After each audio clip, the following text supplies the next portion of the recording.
ব্রাজিলের Sao Paulo থেকে আপনাদের সবাইকে স্বাগত জানাচ্ছি আমি হাসান সজীব। আর আর্জেন্টিনার রাজধানী বুয়েনোস এইরেস থেকে আপনাদেরকে স্বাগত জানাচ্ছি শেখ আশিক। বিশ্বকাপ এলে বাংলাদেশের আবেগ ভাগ হয়ে যায় দুই ভাগে, একদিকে আকাশী সাদা আর্জেন্টিনা, আরেকদিকে হলুদ সবুজ ব্রাজিল। কিন্তু এর পেছনে আসল ইতিহাস কি শুধুই ফুটবল, নাকি আছে অন্য কোনো গল্প? ব্রাজিল আর্জেন্টিনার এই রাইভালরি কিন্তু ফুটবল দিয়ে শুরু হয়নি। প্রথমে প্রতিদ্বন্দ্বিতা ছিল কে হবে লাতিন আমেরিকার সবচেয়ে বড় পরাশক্তি। তবে সেই প্রতিদ্বন্দ্বিতা একসময় রূপ নেয় ফুটবলে, যার প্রভাব এখন ফুটবল বিশ্বের প্রতিটি কোণে কোণে ছড়িয়ে পড়েছে। ব্রাজিল ছিল পর্তুগালের উপনিবেশ আর আর্জেন্টিনা ছিল স্পেনের অধীনে। স্বাধীনতার পর সীমান্ত, নেতৃত্ব এবং আঞ্চলিক প্রভাব নিয়ে দুই দেশের মধ্যে তৈরি হয় প্রতিযোগিতা।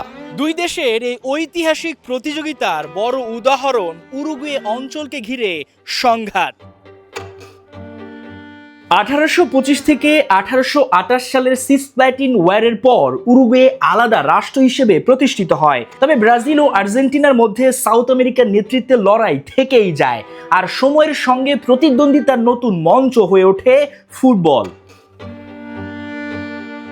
1914 সালে ইতিহাসে প্রথমবার ফুটবল মাঠে মুখোমুখি হয় ব্রাজিল এবং আর্জেন্টিনা।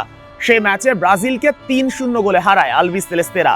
এরপর কোপা আমেরিকা, বিশ্বকাপ সহ বিভিন্ন বড় বড় টুর্নামেন্টে বারবার মুখোমুখি হয়েছে এই দুই দল। কখনো ব্রাজিল জিতেছে, কখনো আর্জেন্টিনা। আর এভাবেই একসময় ব্রাজিল আর্জেন্টিনা মহরণ হয়ে উঠেছে ফুটবল ইতিহাসের শ্রেষ্ঠ দুই রাইভাল। সাউথ আমেরিকার সেরা দলকে, এই প্রশ্নের উত্তর খুঁজতেই বারবার মুখোমুখি হয়েছে দুই দেশ। সেই সঙ্গে কোপা আমেরিকার ইতিহাসও লাতিন আমেরিকার এই দুই দেশের রেষারেষিকে আলাদা মাত্রা দিয়েছে। সময় যতই গড়িয়েছে ততই বেড়েছে সেই দ্বৈরথের ঝাঁজ। এর মধ্যে দুই দলই পেয়েছে বড় বড় সব মহাতারকাদের। ব্রাজিল পেয়েছে পেলে, নেইমার, গারিনচা, জিকো, রোনালদিনো, রোনালদো নাজারিও সহ অসংখ্য সব মহাতারকাদের। অন্যদিকে আর্জেন্টিনার ফুটবলকে বিশ্বমঞ্চে তুলে ধরেছেন ম্যারাডোনা, বাতিস্তুতা, রিকেলমে এবং লিওনেল মেসি। এই লড়াই শুধু দল ভার্সেস দলের মধ্যে সীমাবদ্ধ থাকেনি, এটি ছড়িয়ে পড়েছে ফুটবল ইতিহাসের সবচেয়ে বড় ব্যক্তিগত বিতর্কেও। পেলে নাকি মারাদোনা, কে সর্বকালের সেরা? একজন ব্রাজিলের গর্ব, অন্যজন আর্জেন্টিনার আবেগ। নতুন যুগে সেই আলোচনায় যুক্ত হয়েছে নেইমার ও মেসি। ক্লাব ফুটবলে তারা ছিলেন টিমমেট, কিন্তু জাতীয় দলের জার্সিতে তারা হয়ে ওঠেন প্রতিপক্ষ। এভাবেই নতুন প্রজন্মের কাছে ব্রাজিল আর্জেন্টিনা নতুন একটা সংঘাত তৈরি করে। ব্রাজিল আর্জেন্টিনা দুই দেশই বাংলাদেশ থেকে হাজার হাজার কিলোমিটার দূরে। এরপরও লাতিনের এই দুই দেশ কিভাবে বাংলাদেশের মানুষের জীবনের অবিচ্ছেদ্য অংশ হয়ে উঠলো, কিভাবে আবেগের পুরোটা জায়গা দখল করে নিল ব্রাজিল আর আর্জেন্টিনা। বাংলাদেশে আর্জেন্টিনার জনপ্রিয়তার পেছনে সবচেয়ে বড় নাম ডিয়েগো মারাদোনা।